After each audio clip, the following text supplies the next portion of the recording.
কখনোই ফাতেমা রাদিয়াল্লাহু আনহাকে মা ফাতেমা বলবেন না, কখনোই বলবেন না। এটা কবর পূজারীদের আকীদা, এটা মাজার পূজারীদের আকীদা। যদি মা বলতে হয় তো উম্মুল মুমিনিনদেরকে মা বলতে হবে। নবী সাল্লাল্লাহু আলাইহি ওয়াসাল্লামের স্ত্রীরা হচ্ছে এই উম্মতের মা, তার মেয়ে এই উম্মতের মা না, এই উম্মতের মা তার মেয়ে না।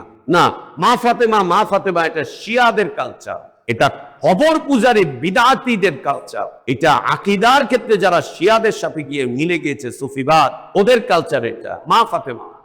ইন্নাল হামদুলিল্লাহ নাহমাদুহু ওয়া নাস্তাঈনুহু ওয়া নাস্তাগফিরুহু ওয়া নু'মিনু বিহি ওয়া নাতাওয়াক্কালু আলাইহি ওয়া নাউযু বিল্লাহি মিন শুরুরি আনফুসিনা ওয়া মিন সাইয়্যাতি আ'মালিনা মান ইয়াহদিহিল্লাহু ফালা মুদিল্লা লাহু ওয়া মান ইউদ্লিল ফালা হাদিয়া লাহু ওয়া আশহাদু আল লা إله إلا الله وحده لا شريك له وأشهد أن محمدا عبده ورسوله أرسله بالحق بشيرا ونذيرا وداعيا إلى الله بإذنه وسراجا منيرا أما بعد فإن أحسن الحديث كتاب الله وخير الهدي هدي محمد صلى الله عليه وسلم وشر الأمور محدثاتها وكل محدثة بدعة وكل بدعة ضلالة وكل ضلالة في النار يا أيها الذين آمنوا اتقوا الله حق تقاته ولا تموتن إلا وأنتم مسلمون يا أيها الناس اتقوا ربكم الذي خلقكم من نفس واحدة وخلق منها زوجها وبث منهما رجالا كثيرا ونساء واتقوا الله الذي تساءلون به والأرحام إن الله كان عليكم رقيبا يا أيها الذين آمنوا اتقوا الله وقولوا قولا سديدا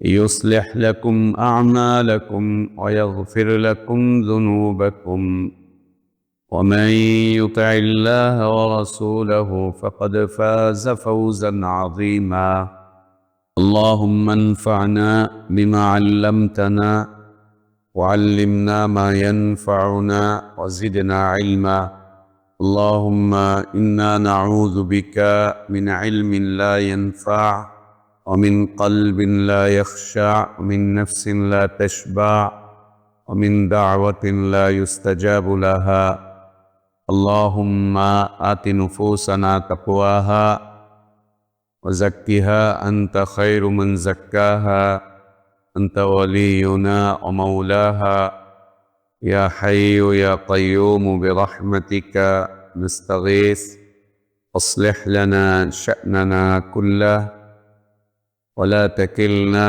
إلى أنفسنا طرفة عين سبحانك لا علم لنا إلا ما علمتنا إنك أنت العليم الحكيم সমস্ত প্রশংসা যাবতীয় গুণগান একমাত্র কেবলমাত্র শুধুমাত্র আল্লাহ রব্বুল আলামিন আহকামুল হাকিমিন আরহামুর রাহিমিন ইলাহুল আলামিনের জন্য, যিনি আমাদেরকে মুসলিম করে সৃষ্টি করেছেন, যিনি আমাদের জন্য উত্তম হালাল রিজকের ব্যবস্থা করেছেন, যিনি আমাদেরকে বিশুদ্ধ হিদায়াতের পথে আহ্বান জানিয়েছেন, যিনি আমাদেরকে মৃত্যু দিবেন, যিনি আমাদেরকে পুনরায় কিয়ামতের দিন তাঁর সামনে হিসাবের মুখোমুখি করবেন এবং বিশুদ্ধ ঈমান বিশুদ্ধ আমলের ভিত্তিতে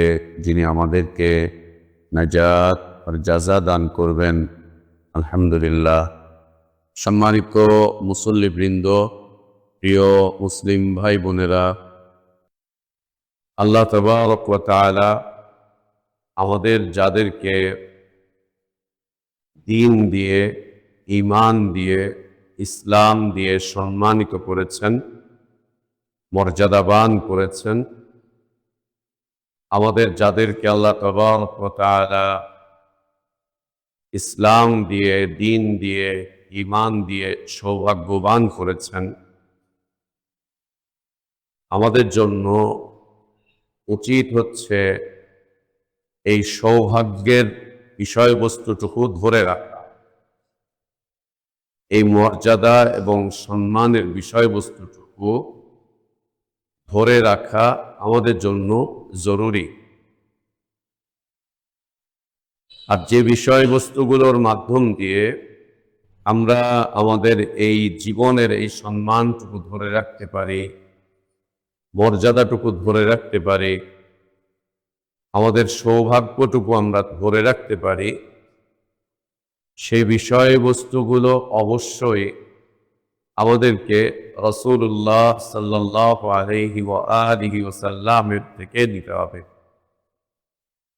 অবশ্যই আল্লাহ রাসূল সাল্লাল্লাহু আলাইহি ওয়া আলিহি ওয়াসাল্লামের থেকেই আমাদেরকে নিতে হবে আমাদের সম্মান, ইজ্জত, মর্যাদাটুকু এবং সৌভাগ্যটুকু ধরে রাখার বিষয়বস্তু। আল্লাহ নবী সাল্লাল্লাহু আলাইহি ওয়া আলিহি ওয়াসাল্লাম এই উম্মতকে একটি তালিম এবং তারবিয়াতি জীবন দিয়ে গিয়েছেন, এই উম্মতের জন্য ছেড়ে গিয়েছেন একটি তালিম, একটি তারবিয়াতি জীবন। তালিম আর তারবিয়াত হচ্ছে, তালিম হচ্ছে শিক্ষা, তারবিয়াত হচ্ছে শিক্ষার উপরে বাস্তব প্রশিক্ষণ। তালিম হচ্ছে শিক্ষা আর তারবিয়াত হচ্ছে শিক্ষার উপর বাস্তব প্রশিক্ষণ। তো রাসূলুল্লাহ সাল্লাল্লাহু আলাইহি ওয়া আলিহি ওয়াসাল্লাম আমাদের সৌভাগ্যের জন্য, আমাদের সম্মান এবং মর্যাদাটুকু যেন আমাদের মাঝে বিদ্যমান থাকে, এজন্য একটি তালিম এবং তারবিয়াতের জীবন আমাদের সামনে ছেড়ে গিয়েছে। সে তালিম এবং তারবিয়াতের মধ্যে যে বিষয়টি অত্যন্ত গুরুত্বপূর্ণ সেটি হচ্ছে আমরা সকাল থেকে নিয়ে রাত পর্যন্ত, রাত থেকে আবার পরের সকাল পর্যন্ত এভাবে করে যতদিন পূর্ব দিগন্তে সূর্য উদিত হতে থাকবে, যতদিন পর্যন্ত পশ্চিম দিগন্তে সূর্য অস্ত যাবে, ততদিন পর্যন্ত এই বিষয়বস্তুটুকু ধরে রাখা আমাদের জন্য কর্তব্য। যতদিন পূর্ব দিক থেকে সূর্য উদিত হবে এবং পশ্চিমে অস্ত যাবে, ততদিন পর্যন্ত আমাদের সম্মান এবং ইজ্জতটুকু রক্ষা করার জন্য নবী সাল্লাল্লাহু আলাইহি ওয়া আলিহি ওয়াসাল্লামের রেখে যাওয়া তালিম এবং তারবিয়াতটুকু ধরে রাখা আমাদের জন্য জরুরি। যদি তার তালিম এবং তারবিয়াতকে আমরা ছেড়ে দেই, তো মেনে নিতে হবে এই কথা যে আমরা নিজেরাই আমাদের জীবনের সম্মানটুকু, মর্যাদাটুকু, ইজ্জতটুকু আমরা নিজেরাই আমাদের নিজেদের হাতে একে ভুলুণ্ঠিত করছি। নবী সাল্লাল্লাহু আলাইহি ওয়া আলিহি ওয়াসাল্লামের তালিম এবং তারবিয়াতের কয়েকটি সুন্দর দিক ছিল। একটি হচ্ছে সদা সর্বদা আমরা যেন এই বিষয়টাকে খুঁজি, আল্লাহ কোনটা পছন্দ করেন, আল্লাহ কোনটা ভালোবাসেন, আল্লাহর ভালোবাসার বিষয়বস্তুগুলো কি কি,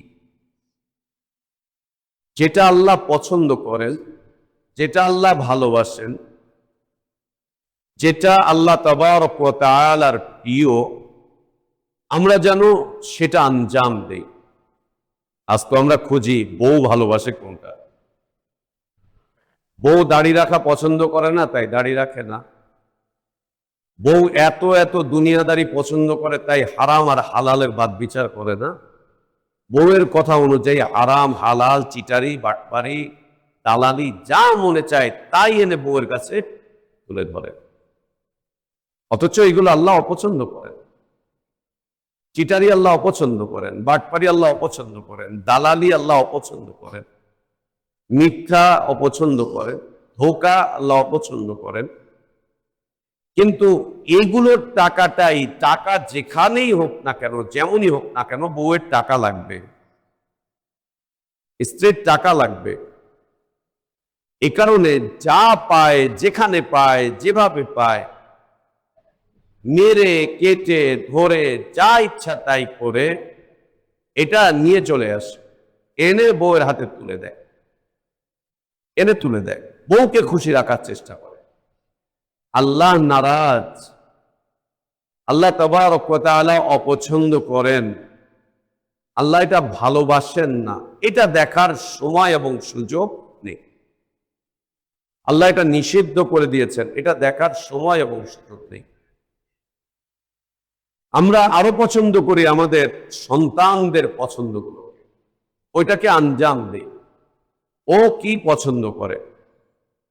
ও বেহায়াপনা পছন্দ করে, ও অশ্লীলতা পছন্দ করে, ও নোংরামি পছন্দ করে, ও আজে বাজে কার্যকলাপগুলোকে পছন্দ করে। এই ওকে উঠিয়ে দাও, মসজিদে এসে ঘুমাবেন কেন?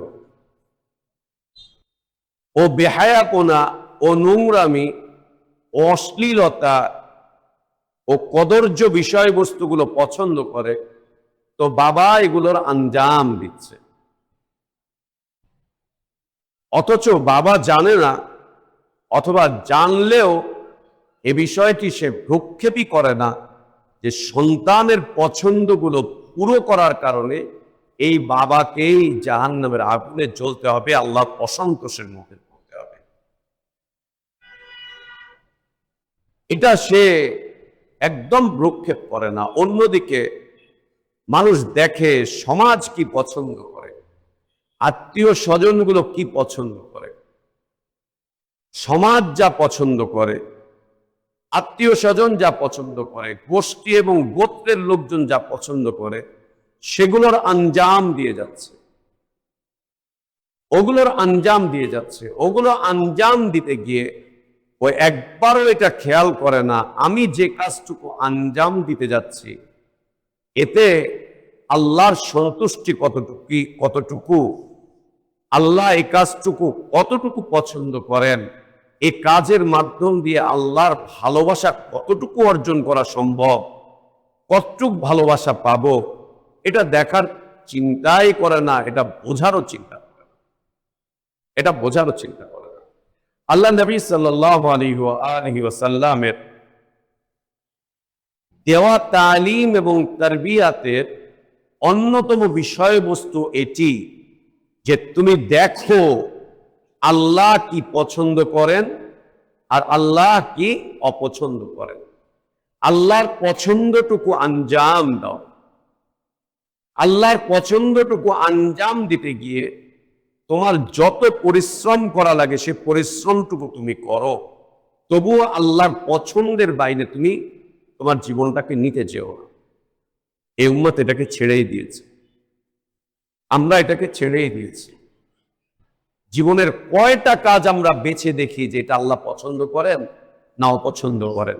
যেই পথে চলছি, যেই পথে টাকা কামাই করছি, যেই পথে টাকা খরচ করছি, যেই পথে গিয়ে আমরা বাড়ি করছি, গাড়ি করছি, যেই পথে গিয়ে আমরা ভোগ বিলাসিতার মধ্যে জীবন যাপন করছি, এর কোনটা আল্লাহ কর্তৃক পছন্দনীয়, কোনটা আল্লাহ ভালোবাসেন, এটা আমাদের দেখার মতো সময়ও নেই, সুযোগও নেই। পরকালে কি হবে সেটা পরকাল, পরকাল মানে পরকাল, এই কাল তো আর না, ওইটা পরকাল। ওই সময় দেখা যাবে আল্লাহর কাছে না হলে মাফ চেয়ে নিব, না হলে সুপারিশ তো করবেনই নবী সাল্লাল্লাহু আলাইহি ওয়াসাল্লাম। সুবহানাল্লাহ। এই বেশি মাত্রায় আশাবাদিতা এই উম্মতকে নিফাকের দিকে নিয়ে যাচ্ছে, অতি মাত্রায় আশাবাদিতা মুনাফিকের জীবনের দিকে নিয়ে যাচ্ছে। দ্বিতীয়ত আল্লাহ রসুল সাল্লাল্লাহু আলাইহি ওয়া আলিহি ওয়াসাল্লামের তালিম এবং তারবিয়াতের দ্বিতীয় বিষয়বস্তু হচ্ছে, তুমি দেখো কি দিয়ে তুমি আল্লাহর আযাব থেকে, আল্লাহর গজব থেকে, আল্লাহর লানত থেকে কি দিয়ে তুমি বাঁচতে পারো।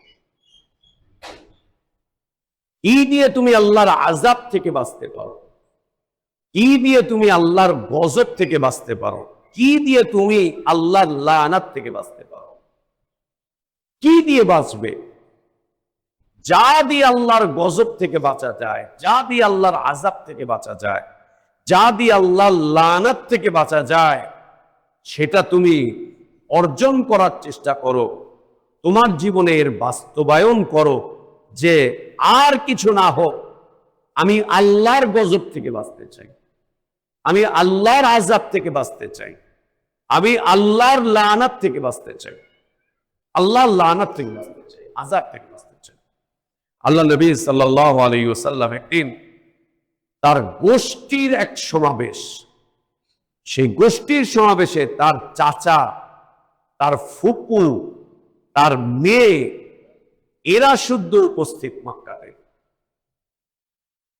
সেখানে আল্লাহ নবী সাল্লাল্লাহু আলাইহি ওয়াসাল্লাম আল্লাহর হামদ এবং সানা পাঠ করার পরে তিনি ভূমিকা দিয়ে তারপরে তার চাচাকে ডেকে বলছেন, ইয়া আব্বাস ইবনে আব্দুল মুত্তালিব, এই আব্দুল মুত্তালিবের ছেলে আব্বাস, আম্মু রাসূলিল্লাহ, আল্লাহর রসুলের চাচা আব্বাস ইবনে আব্দুল মুত্তালিব। এরপরে তিনি তার ফুপু সফিয়া, তাকে ডেকে বলছেন, ইয়া সফিয়া আম্মাতা রাসূলিল্লাহ সাল্লাল্লাহু আলাইহি ওয়াসাল্লাম, এই সফিয়া, আল্লাহর রসুলের ফুপি, এই সফিয়া। এরপরে তিনি তার মেয়ে ফাতিমা রাদিয়াল্লাহু আনহা, কখনোই ফাতিমা রাদিয়াল্লাহু আনহাকে মা ফাতিমা বলবেন না, কখনোই বলবেন না। এটা কবর পূজারীদের আকীদা, এটা মাজার পূজারীদের আকীদা। যদি মা বলতে হয় তো উম্মুল মুমিনিনদেরকে মা বলতে হবে। নবী সাল্লাল্লাহু আলাইহি ওয়াসাল্লামের স্ত্রীরা হচ্ছে এই উম্মতের মা, তার মেয়ে এই উম্মতের মা না, এই উম্মতের মা তার মেয়ে না। না, মা ফাতেমা, মা ফাতেমা এটা শিয়াদের কালচার, এটা কবর পূজারী বিদআতীদের কালচার, এটা আকীদার ক্ষেত্রে যারা শিয়াদের সাথে গিয়ে মিলে গিয়েছে, সুফিবাদ, ওদের কালচার এটা। মা ফাতেমা, ফাতিমা রাদিয়াল্লাহু আনহা, আল্লাহ নবী সাল্লাল্লাহু আলাইহি ওয়া আলিহি ওয়াসাল্লামের মেয়ে, তাকে ডেকে বলছেন, ইয়া ফাতিমা, ইয়া ফাতিমা বিনতি মুহাম্মদ সাল্লাল্লাহু আলাইহি ওয়াসাল্লাম। এভাবে পুরো গোষ্ঠীকে ডেকে, অতবর একদম কাছের রক্তের মানুষগুলোকে, তিনি যেই রক্ত থেকে এবং তার থেকে রক্ত যার বোঝে চলে গেছে, এদেরকে ডেকে বলছেন, খুদি মিন মালি মা শি'তি, খুদি মিন মালি মা শি'তি। তুমি মেয়েকে বলছেন, তুমি আমার মাল সম্পদ হতে তোমার যা ইচ্ছে তুমি নিয়ে নাও, তোমার যা ইচ্ছে, যা দরকার, যা প্রয়োজন, টাকা পয়সা আমার যা আছে, যা লাগে নিয়ে নাও, নিয়ে নাও, যা লাগে নিয়ে নাও। সালিনি মিন মালি মা শি'তি, আমার মাল থেকে যতটুকু প্রয়োজন ততটুকু তুমি নিয়ে নাও, কিন্তু মনে রেখো আল্লাহর আযাব থেকে বাঁচার চেষ্টা করো। কেন? আল্লাহর আযাব থেকে বাঁচার চেষ্টা করো, আল্লাহর গজব থেকে বাঁচার চেষ্টা করো।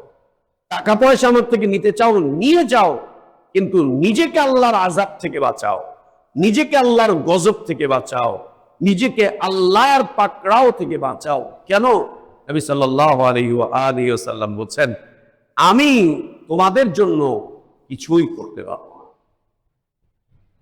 তোমাদেরকে আমি আল্লাহর পাকড়াও থেকে বাঁচাতে পারবো না, আল্লাহর আযাব থেকে তোমাদেরকে আমি বাঁচাতে পারবো না। আল্লাহর লানাত থেকে আমি তোমাদেরকে বাঁচাতে পারবো না। আল্লাহ যদি তোমাদেরকে পাকড়াও করেন, সেই পাকড়াও থেকে বাঁচাবার মতো কোনো ক্ষমতা আমার মধ্যে নেই। আমি তোমাদের কোনো উপকার করতে পারবো না, কোনো উপকার করতে পারবো না, তোমাদের কোনো উপকার করতে পারবো না। আমি তোমাদের কোনো উপকার করতে পারবো না। কিছুই না। একদম সরাসরি এইভাবে করে নাম ধরে ধরে ডেকে নবী সাল্লাল্লাহু আলাইহি ওয়াসাল্লাম বলছেন, আল্লাহর আযাব থেকে বাঁচার রাস্তা তোমরা খুঁজে নাও। কিভাবে আল্লাহর আযাব থেকে বাঁচবে, কিভাবে আল্লাহর লানাত থেকে বাঁচবে, কিভাবে আল্লাহর গজব থেকে বাঁচবে, সেই রাস্তা তোমরা বের করে দাও। আমি তোমাদেরকে আল্লাহর আযাব থেকে বাঁচাবার মতো ক্ষমতা রাখি না। দুনিয়া দরকার, টাকা পয়সা দরকার, দরকার হলে আমার যা আছে নিয়ে নাও, কিন্তু তারপরেও তোমরা আল্লাহর আযাব থেকে বাঁচো। এটা মনে করতে যেও না আমি তোমাদের ভাতিজা, এটা মনে করতে যেও না আমি তোমাদের বাপ, আর আমি তোমাদেরকে আল্লাহর আযাব থেকে বাঁচাবো। কেন? আল্লাহর কাছে আমার একটা মর্যাদা আছে, মর্যাদা দিয়ে তোমার বিলকুল না, একদম। আল্লাহ রাসূল সাল্লাল্লাহু আলাইহি ওয়াসাল্লামের গোটা নবুয়তি জীবনের তালিম এবং তারবিয়াতের বিশাল একটা অংশ এই বিষয়টা নিয়ে জুড়ে আছে, এই বিষয়টা নিয়ে জুড়ে আছে, এই বিষয়ের সাথে সম্পৃক্ত হয়ে আছে। কিভাবে আল্লাহর আযাব থেকে বাঁচবে, কিভাবে আল্লাহর গজব থেকে বাঁচবে, কিভাবে আল্লাহর লানাত থেকে বাঁচবে, এই রাস্তা খুঁজো, এই রাস্তা খুঁজো, এই রাস্তা খুঁজো, এই রাস্তা খুঁজো। এই জন্য আল্লাহ নবী সাল্লাল্লাহু আলাইহি ওয়াসাল্লাম একবার তার সাহাবীদেরকে বলছেন, ইত্তাকুন নার, তোমরা আল্লাহর আগুন থেকে বাঁচো, জাহান্নামের আগুন থেকে বাঁচো।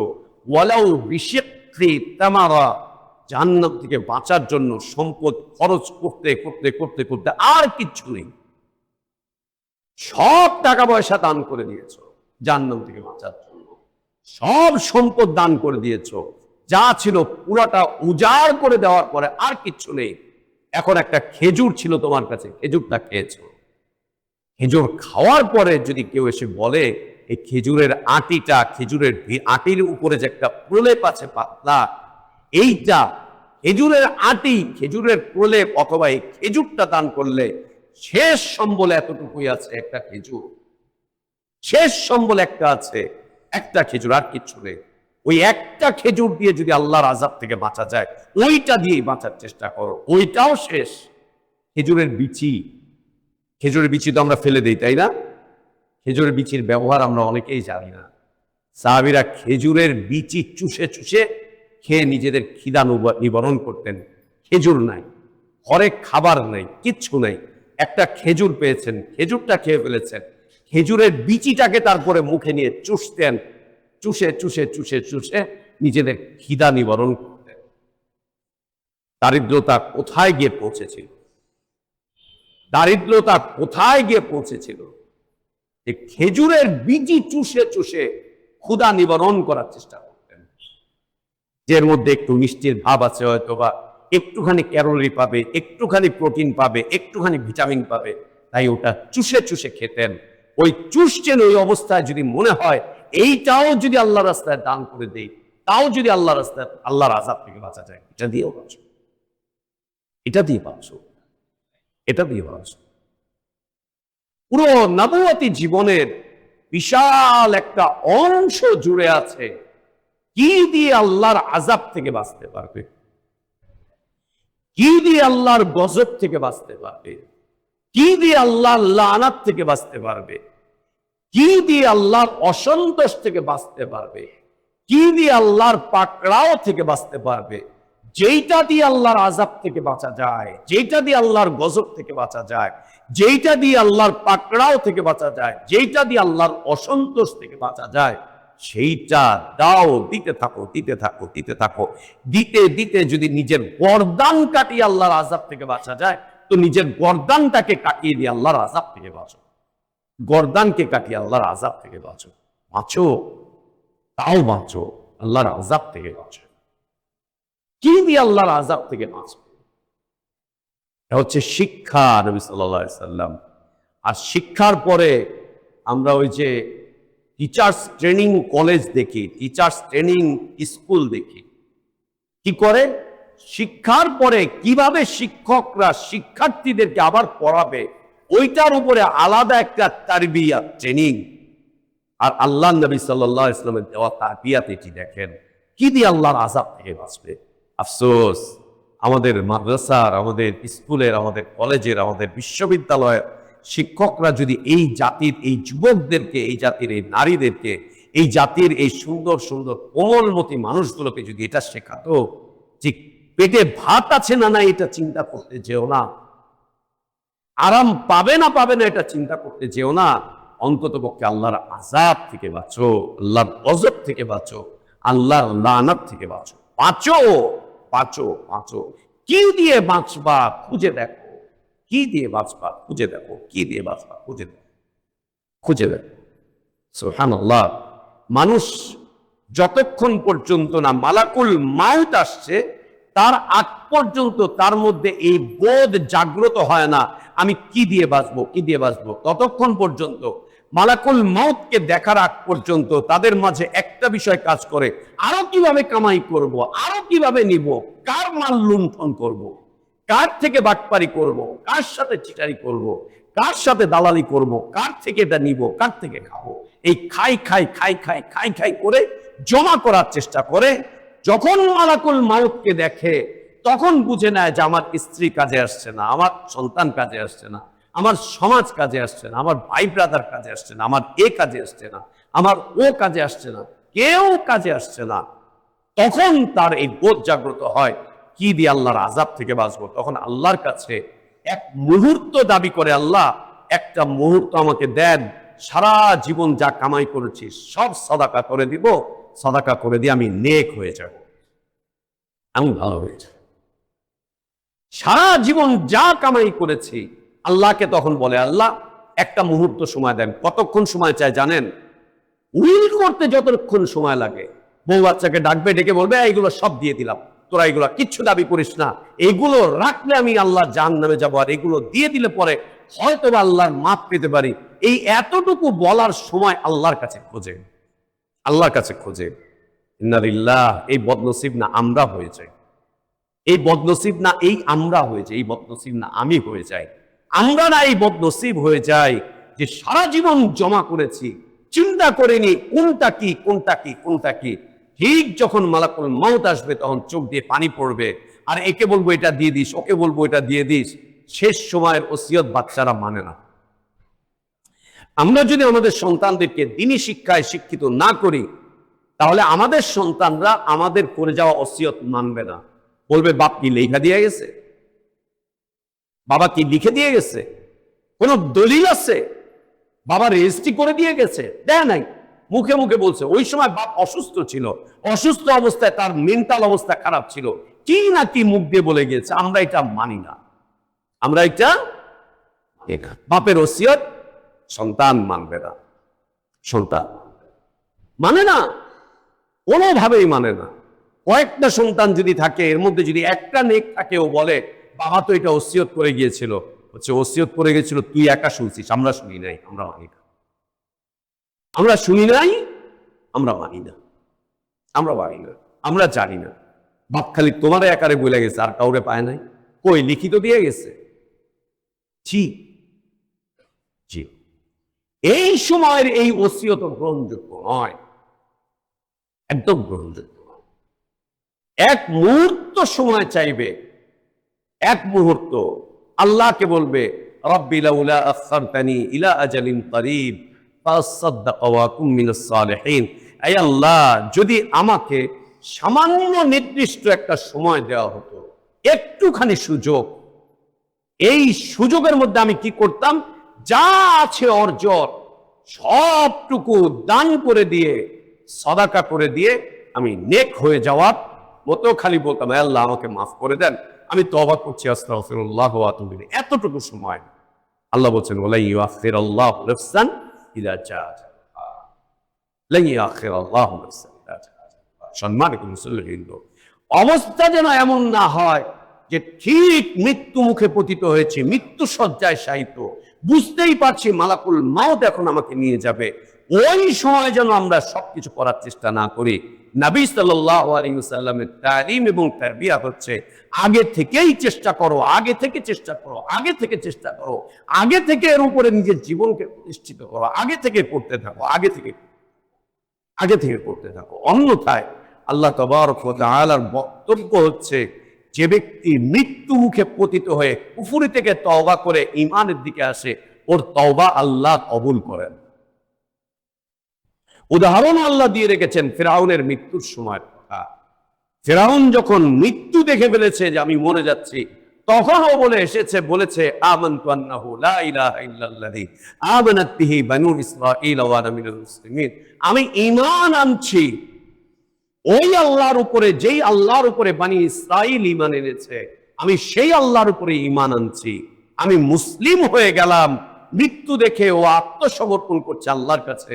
আল্লাহর জবাব দিয়ে বলছেন আল-আন, এখন তওবা করার সময় হলো, এখন তওবা করার সময় হলো, এখন অপরাধ ছাড়ার সময় হলো। ওয়াকাদ আসাইতা ক্বাবলু, এর আগ পর্যন্ত তুমি এর মধ্যেই ডুবেছিলা, আর এখন তোমার সময় হলো তওবা করা। তার মানে একদম ঠিক মৃত্যুর মুখে তওবা আল্লাহ গ্রহণ করেন না, একদম ঠিক মৃত্যুর মুখে তওবা আল্লাহ কবুল করেন না। আল্লাহ মৃত্যুর মুখে ওই ব্যক্তিদের তওবা কবুল করেন যারা আগে থেকে তওবার অভ্যস্ত ছিল, তওবায় যারা আগে থেকে অভ্যস্ত ছিল, আগে থেকেই যারা আল্লাহর আযাব থেকে বাঁচার জন্য আপ্রাণ চেষ্টা করে যাচ্ছিল, আল্লাহর আযাব থেকে, গজব থেকে, লানাত থেকে বাঁচার জন্য যারা আগে থেকেই চেষ্টা করে যাচ্ছিল, ওই ব্যক্তি শেষ সময় এসে আল্লাহকে যা বলেন, আল্লাহ তার সেটাকে কবুল করেন, তার সেটাকে নেন। আগে থেকেই করে আসছে তওবা, আগে থেকেই করে আসছে আল্লাহর কাছে আত্মসমর্পণ, আগে থেকেই চেষ্টা করে যাচ্ছে কিভাবে আল্লাহর আযাব থেকে বাঁচা যায়, কিভাবে আল্লাহর গজব থেকে বাঁচা যায়, কিভাবে আল্লাহর লানাত থেকে বাঁচা যায়, আগে থেকে চেষ্টা করে আসছে। অতএব শেষ সময় ও যা বলবে আল্লাহ তাবারক ওয়া তাআলা সেটাই কবুল করবেন। আর আগে থেকে ছিল উল্টো পাল্টা, শেষ সময় এসে বলবে এটা আমার নবীর তালিম না, এটা আমার নবীর তারবিয়ত নয়, এটা আমার নবীর তারবিয়ত একদম না, একেবারে না। তৃতীয়ত হচ্ছে কি দিয়ে তুমি আল্লাহর রহমত লাভ করতে পারবে, কি করলে পরে আল্লাহ তোমার উপরে দয়া করবেন, কি করলে পরে আল্লাহ তোমার উপরে রহম করবেন, কি করলে পরে তুমি আল্লাহর দয়া প্রাপ্ত হতে থাকবে। অনবরত তোমার জীবনের উপরে আল্লাহর পক্ষ থেকে দয়া আসতে থাকবে, আল্লাহর রহমত আসতে থাকবে, আল্লাহর ক্ষমা আসতে থাকবে, অবধারিত ভাবে তুমি পেতে থাকবে। যে ব্যক্তি দুনিয়াতে আল্লাহর রহমত পায়, সে ব্যক্তিকে আল্লাহ তাবারক ওয়া তাআলা সুকুন দিয়ে প্রশান্তির জীবন দান করেন। আল্লাহর রহমত ছাড়া অন্তরের প্রশান্তি আসবে না। হ্যাঁ, আমরা এখন দেখতেই পাচ্ছি শান্তি নাই, শান্তি নাই, শান্তি নাই বলেই ফেলছি, বাবা শান্তি নাই রে, শান্তি নাই। কত হাই হুতাশ, এত ওষুধ খাই তাও ভালোই না, এত ডাক্তার দেখাই তাও ভালোই না, এত চিকিৎসা নিচ্ছি তাও ভালো হই না, এত কাজ করছি তাও ভালো লাগে না, তাও ভালো লাগে না, তাও ভালো লাগে না। আল্লাহু আকবার। কেন? আল্লাহ সুকুন উঠিয়ে নিয়েছেন, আল্লাহ সুকুন উঠিয়ে নিয়েছেন, প্রশান্তি আল্লাহ উঠিয়ে নিয়েছেন। ও খেয়ে শান্তি পায় না, পড়ে শান্তি পায় না, চলে শান্তি পায় না, ঘুমিয়ে শান্তি পায় না, ও কাজ করে শান্তি পায় না, ও চিকিৎসা নিয়ে শান্তি পায় না, ও কোনো কিছুতেই ওর শান্তি খুঁজে পায় না। ও অশান্তিতে ভোগে আর মানুষের কাছে আফসোস করে, আফসোস আর আফসোস, আফসোস আর আফসোস। একটা পর্যায়ে ও মানুষকে বলে আল্লাহর কাছে দোয়া করেন, আল্লাহ যেন এটা দেয়। নিজেও আল্লাহর কাছে দোয়া করতে করতে থেমে যায়, ও আল্লাহর কাছে আর নিজে দোয়া করে না, হুজুর ভাড়া করে দোয়া করায়, হুজুরকে পয়সা দিয়ে দোয়া করায়, হুজুরকে দিয়ে খতম করিয়ে তারপরে দোয়া করায়। এরপরেও শান্তি লাভ করে না, এরপরেও শান্তি লাভ। কেন? ওর জীবন থেকে আল্লাহ তার রহমত উঠিয়ে নিয়েছেন, আল্লাহ তার দয়া উঠিয়ে নিয়েছেন, আল্লাহ তার দয়া উঠিয়ে নিয়েছেন। অতএব চেষ্টা করা, আমাদের নবীর তালিম, আমাদের নবীর তারবিয়ত হচ্ছে এই চেষ্টায় রত থাকো কিভাবে আল্লাহর দয়া প্রাপ্ত হতে পারো, কিভাবে আল্লাহর দয়া প্রাপ্ত হতে পারো, কি করলে পরে আল্লাহ তোমার উপরে দয়া করবেন, তোমার উপরে রহম করবেন, আল্লাহ তোমার কোন কাজের ওসিলায়, কোন কাজের মাধ্যম দিয়ে তুমি আল্লাহর দয়া প্রাপ্ত হবো। বিশ্বাস করেন, যে ব্যক্তি আল্লাহর দয়া পাবে সে দুনিয়াতেও সুকুন পাবে, সে আখিরাতেও সুকুন পাবে। আল্লাহর দয়াকে পিছনে ফেলে দিয়ে, আল্লাহর দয়ার রাস্তাগুলো বন্ধ করে দিয়ে, আল্লাহর দয়া আসার রাস্তাগুলোকে বন্ধ করে দিয়ে আপনি দুনিয়ার জীবনে সুকুন খুঁজে পেতে চাচ্ছেন, প্রশান্তি খুঁজে পেতে চাচ্ছেন, এটা দুরূহ ব্যাপার। এটা পশ্চিম কালেও সম্ভব না, এটা হবে না, এটা হওয়ার বিষয় না। দুনিয়াতে আল্লাহ যদি দয়া না করেন, আপনাকে কেউ শান্তি এনে দিতে পারবে না। সারা দুনিয়া আপনি দান করে দিলেও না, সারা দুনিয়া গুলিয়ে বেটে মানুষকে খাইয়ে দিলেও আপনি সুকুন পাবেন না, সুকুন পাবেন না। সম্মানিত উপস্থিতি, আল্লাহর দয়া আসার রাস্তা এটা যেন খোলা থাকে, এটা যেন খোলা থাকে, এটা যেন খোলা থাকে। যদি আল্লাহর দয়া আসার রাস্তা খোলা থাকে তাহলে সুকুন লাভ করবেন, জীবনে বারাকাত লাভ করবেন, স্ত্রীতে বারাকাত পাবেন, সন্তানে বারাকাত পাবেন, রুটি রুজিতে বারাকাত পাবেন, আল আওলাদে বারাকাত পাবেন, ঝুপড়ি ঘরের মধ্যে দেখবেন বারাকাত আছে, ক্ষুধার্ত জীবনের মধ্যে দেখবেন বারাকাত আছে, দারিদ্রতার জীবনেও দেখবেন বারাকাত আছে, সচ্ছলতার জীবনেও দেখবেন বারাকাত আছে। আল্লাহ তাবারক ওয়া তাআলা বারাকাত দিয়ে ভরিয়ে দিবেন, সুকুন দিয়ে ভরিয়ে দিবেন, অন্যথায় না। আল্লাহ আমাদেরকে তৌফিক দান করেন।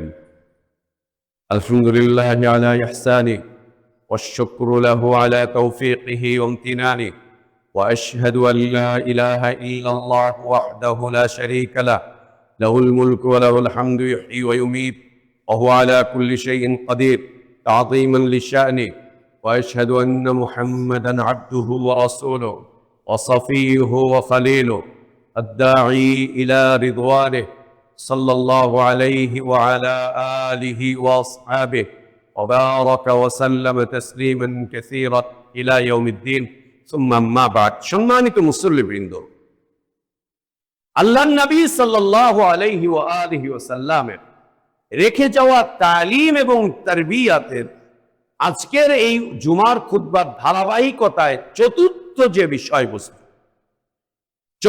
যে বিষয়বস্তু, প্রথম বিষয়বস্তু ছিল আল্লাহ তাবারক ওয়া তাআলা কি পছন্দ করেন, কি ভালোবাসেন। দ্বিতীয় বিষয়বস্তু ছিল কি দিয়ে আল্লাহর আযাব থেকে, তার গজব থেকে, তার লানাত থেকে বাঁচা যায়। তৃতীয় বিষয়বস্তু হচ্ছে আল্লাহর রহমত কি দিয়ে লাভ করা যায়, কি করলে আল্লাহর রহমত লাভ করতে পারবো, আল্লাহর রহমত লাভের উপায়, আল্লাহর রহমত লাভের উপায়। চতুর্থ এবং শেষ বিষয়বস্তু আজকের খুতবায়, কি দিয়ে আল্লাহর জান্নাত লাভ করতে পারবা, কি দিয়ে আল্লাহর জান্নাত লাভ করতে পারবা, কি দিয়ে আল্লাহর জান্নাত লাভ করতে পারবা, কি দিয়ে, কি করলে পরে আল্লাহ তোমাকে জান্নাত দিবেন, কি করলে আল্লাহ তোমাকে জান্নাতে প্রবেশ করাবেন, কি করে তুমি জান্নাত পাবা, কি করে। এই তালিম এবং তারবিয়াত, জান্নাত লাভের উপায়, জান্নাত লাভের তালিম, জান্নাত লাভের তারবিয়াত, জান্নাত লাভের একটা বাস্তব প্রশিক্ষণ আল্লাহ নবী সাল্লাল্লাহু আলাইহি ওয়াসাল্লাম এই উম্মতের জন্য রেখে গিয়েছেন। কি দিয়ে তুমি আল্লাহর জান্নাত লাভ, কি দিয়ে। আর জান্নাতের অনেকগুলো স্তর রয়েছে, জান্নাতের অনেকগুলো নাম রয়েছে। এই নামগুলো এবং স্তরগুলোর মধ্যে হতে আল্লাহ নবী সাল্লাল্লাহু আলাইহি ওয়াসাল্লাম উদ্বুদ্ধ করেছেন যেন আমরা সর্বোচ্চ জান্নাত লাভ করতে পারি। আর সর্বোচ্চ জান্নাত হচ্ছে জান্নাতুল ফিরদাউস। সর্বোচ্চ জান্নাত যেন আমরা লাভ করতে পারি। এক তালিম এবং তারবিয়াত সাহাবীদের মাঝে নবী সাল্লাল্লাহু আলাইহি ওয়াসাল্লাম রেখে গিয়েছেন, কি দিয়ে আল্লাহর জান্নাত লাভ করবে, কি দিয়ে আল্লাহর জান্নাত লাভ করবে, কি দিয়ে আল্লাহর জান্নাত লাভ করবে। আল্লাহু আকবার। এর তো অনেক নজির আল্লাহ নবী সাল্লাল্লাহু আলাইহি ওয়াসাল্লাম সাহাবীরা দেখিয়েছেন, অনেক নজির। একজন যুবক সাহাবী নবী সাল্লাল্লাহু আলাইহি ওয়াসাল্লামের সাথে জিহাদের ময়দানে এসে শাহাদাত বরণ করেছেন, তার লাশ মাঠে পড়ে আছে, তার লাশ মাঠে পড়ে আছে। এমত অবস্থায় তার মা দৌড়ে এসেছে সংবাদ পেয়ে, এসে বলছেন, ইয়া রাসূলুল্লাহ, আমার ছেলে কোথায়, আমার ছেলে কোথায়। তিনি তার ছেলেকে খুঁজে পেলেন, মাঠের মধ্যে লাশ পড়ে আছে, শহীদের লাশ পড়ে আছে। তিনি নবী সাল্লাল্লাহু আলাইহি ওয়াসাল্লামকে বলছেন, একটাই মাত্র ছেলে ছিল তার, যুবক। এই ছেলেটাই তাকে দেখাশোনা করতো, সবকিছু করতো। এই শাহাদাত বরণ করেছে এই ছেলে ছাড়া কেউ নেই তার। তিনি নবী সাল্লাল্লাহু আলাইহি ওয়াসাল্লামকে এসে বলছেন, ইয়া রাসূলুল্লাহ, আমাকে যদি বলতেন আমার ছেলে কোথায় আছে, আল্লাহর জান্নাতে না জাহান্নামে, যদি বলেন যে সে আল্লাহর জান্নাতে আছে, তো আমি আমার নিজেকে মানিয়ে নিব যে আমার ছেলে আমাকে ছেড়ে চলে গিয়েছে, ও তো আল্লাহর জান্নাতে আছে। আমি নিজেকে মানিয়ে নিব, আমি মানিয়ে নিব, আমি নিজেকে মানিয়ে নিব, আমি সবর করব, আমার ছেলের এই সৌভাগ্যের মৃত্যুর উপরে আমি সবর করব। আর যদি বলেন যে না আমার ছেলে জাহান্নামে চলে গিয়েছে, তো আমি আল্লাহর কাছে কাঁদবো, আমি আল্লাহর কাছে বলবো। আল্লাহ নবী সাল্লাল্লাহু আলাইহি ওয়াসাল্লাম সেই মাকে ডেকে বলছেন, তোমার ছেলে একটা দুইটা না, অনেকগুলো জান্নাতে প্রবেশ করে ফেলেছে। ওর লাশ এখানে পড়ে আছে, ও জান্নাতে প্রবেশ করেছে। একটা দুইটা না, ইন্নাহা ফিল জিনান, সে অনেক জান্নাতে আছে, অনেকগুলো জান্নাতে সে চলে গেছে। একটা না, অনেকগুলো জান্নাতে সে চলে গিয়েছে, অনেকগুলো জান্নাতে চলে গেছে। এই তালিম এবং তারবিয়ত, এই তালিম এবং তারবিয়ত। আরেক সাহাবী মাত্র সবে ইসলাম কবুল করে যুদ্ধে চলে এসেছে, আর তখনই তিনি শাহাদাত বরণ করেছেন প্রথম ধাপে। আল্লাহ নবী সাল্লাল্লাহু আলাইহি ওয়াসাল্লাম তার ব্যাপারে সুসংবাদ দিচ্ছেন, জান্নাত থেকে 70 জন হুর চলে এসেছে ওকে জান্নাতে নিয়ে যাওয়ার জন্য, ইস্তেকবাল করে জান্নাতে নিয়ে যাওয়ার জন্য। জি জান্নাত, জি জান্নাত। সাহাবীরা খুঁজছেন কিভাবে জান্নাতে যাব, কেন? আল্লাহর নবীর তালিম ছিল এটা। আজ আমাদের ছেলেপেলেরা সুদ খুঁজে, কেন খুঁজে? শিক্ষকরা ওদেরকে সুদের অঙ্ক শেখায় ছোটবেলা থেকে। ঘুষ খুঁজে, কেন খোঁজে? ও ঘুষের শিক্ষা পেয়েছে। ও বাটপারি খোঁজে, কেন খোঁজে? যে কোনো উপায়ে পয়সা কামাই করতে হবে কেন চেষ্টা করে? প্রয়োজনে মাদক বিক্রি করে, গাঁজা বিক্রি করে, যা ইচ্ছা তাই করে। এমনকি এই দেশ থেকে মাদক নিয়ে হজের সময় উমরা করতে গিয়ে গ্রুপ লিডাররা এই মাদক, এই তামাক, এই জর্দা, এই সমস্ত আজে বাজে জিনিস, নেশাজাত দ্রব্য হাজিদের হাতে দিয়ে সৌদি আরব পর্যন্ত নিয়ে পৌঁছায়। টাকা দরকার, আর কিছু, টাকা লাগবে, টাকা লাগবে, টাকা দরকার, টাকা প্রয়োজন, টাকা প্রয়োজন, টাকা লাগবে। লা ইলাহা ইল্লাল্লাহ। কেন করছে? কেন করছে? সুবহানাল্লাহ। কিসের শিক্ষা, কিসের দীক্ষা, কিসের নীতি, কিসের আদর্শ? আল্লাহ রাসূল সাল্লাল্লাহু আলাইহি ওয়াসাল্লাম শিক্ষা, তালিম এবং তারবিয়াত রেখে গিয়েছেন। কি দিয়ে জান্নাতে প্রবেশ করবা, কি দিয়ে জান্নাতে প্রবেশ করবা? একজন বাচ্চা সাহাবী নবী সাল্লাল্লাহু আলাইহি ওয়াসাল্লামের কাছে রাতের বেলায় দাঁড়িয়ে আছেন তার দরজার সামনে। নবী সাল্লাল্লাহু আলাইহি ওয়াসাল্লাম তাকে দেখলেন, দেখে তার কাছে খুশি লাগলো। জিজ্ঞেস করলেন, এত রাতে তুমি দাঁড়িয়ে আছো? বলছে, আপনার পানি দেওয়ার জন্য আমি দাঁড়িয়ে আছি।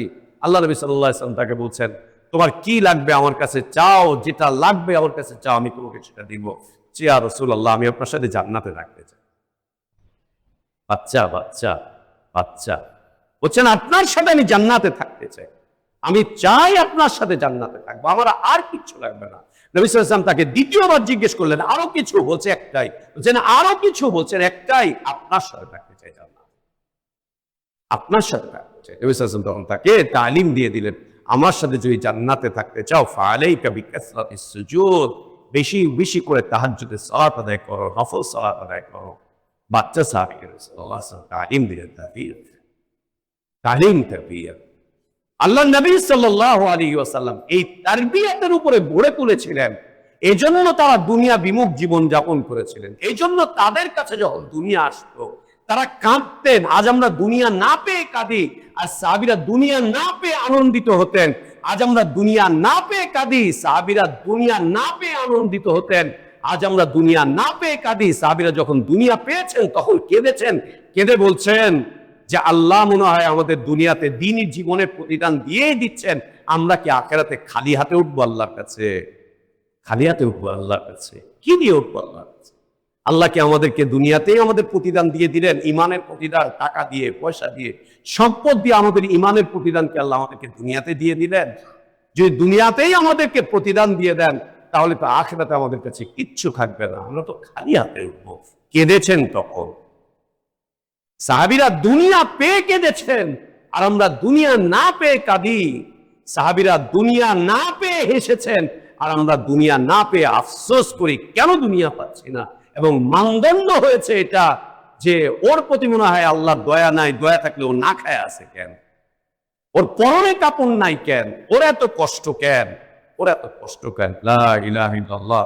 সম্মানিত মুসল্লিবৃন্দ, আল্লাহ নবী সাল্লাল্লাহু আলাইহি ওয়া সাল্লামের রেখে যাওয়া তালিম এবং তারবিয়ত আমাদের সৌভাগ্যের জীবনকে সমুন্নত করবে, ইজ্জতের জীবনকে, মর্যাদার জীবনকে সমুন্নত করবে। নবী সাল্লাল্লাহু আলাইহি ওয়াসাল্লামের রেখে যাওয়া তালিম এবং তারবিয়তের উপরে যদি আমরা প্রতিষ্ঠিত হতে পারি, মর্যাদার উঁচু আসন আল্লাহ তাবারক ওয়া তাআলা আমাদেরকে দান করবেন। আল্লাহ আমাদেরকে তৌফিক দান করেন। আল্লাহুম্মা রাব্বানা আতিনা ফিদ দুনিয়া হাসানা ওয়া ফিল আখিরাতি হাসানা ওয়া কিনা আযাবান নার। اللهم ربنا اغفر لنا ذنوبنا ولإخواننا الذين سبقونا بالإيمان ولا تجعل في قلوبنا غلا للذين آمنوا ربنا إنك رؤوف رحيم. ربنا اغفر لنا ذنوبنا وإسرافنا في أمرنا وثبت أقدامنا وانصرنا على القوم الكافرين. عباد الله رحمكم الله، إن الله يأمركم بالعدل والإحسان وإيتاء ذي القربى وينهى عن الفحشاء والمنكر والبغي يعظكم لعلكم تذكرون. فاذكروا الله العظيم الجليل يذكركم واشكروه على نعمه يزدكم ولذكر الله أكبر والله يعلم ما تصنعون.